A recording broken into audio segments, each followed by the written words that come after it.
prisons are full. Again. Men's prisons in England and Wales are at 99% capacity, and the system is due to run out of space altogether in November.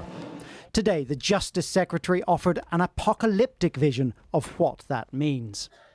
If our prisons overflow, courts cancel trials, police halt their arrest, crimes go unpunished, and we reach a total breakdown of law and order.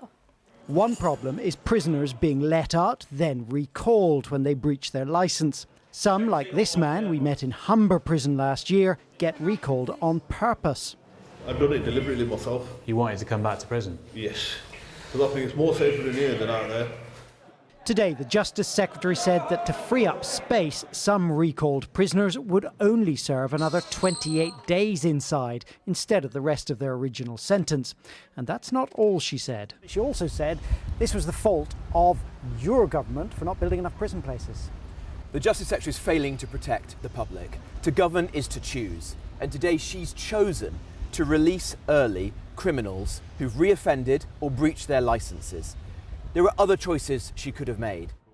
Much more substantial reforms are expected next week in a plan from the former Tory Justice Secretary David Gauke. ITV News understands the government will accept its key recommendations that the automatic release of many prisoners with 40% of their sentences served will be scrapped and will be replaced with release for good behaviour as early as a third of the way through sentences. Initially, those prisoners will go into house arrest, monitored by electronic tags. But probation officers who supervise former prisoners say that even without the releases announced today, they are dangerously overworked. If we don't get that resolved in the short term, you won't have the staff available to process the plans that you've just announced. And they will do their best, but what you will see is a serious detriment to public safety. Yet overcrowded prisons are also becoming more dangerous. An officer at Woodhill Prison in Buckinghamshire was slashed in the neck and ear yesterday, and prison officers say action is needed before someone gets killed. And Carl is in Westminster tonight. So, Carl, what else can the government do to fix this crisis?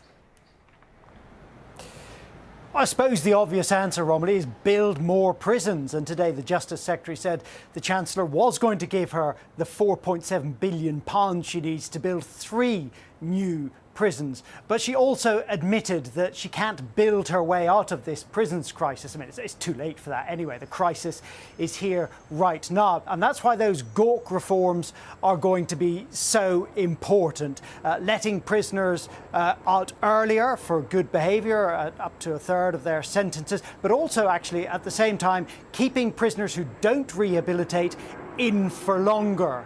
And I do understand that the Justice Secretary is minded to accept those recommendations when they come out. Of course, letting any prisoners out is politically unpopular, which is why the Tories went on making sentences longer and longer, even as if as they now admit, they didn't build enough prison places for all of them.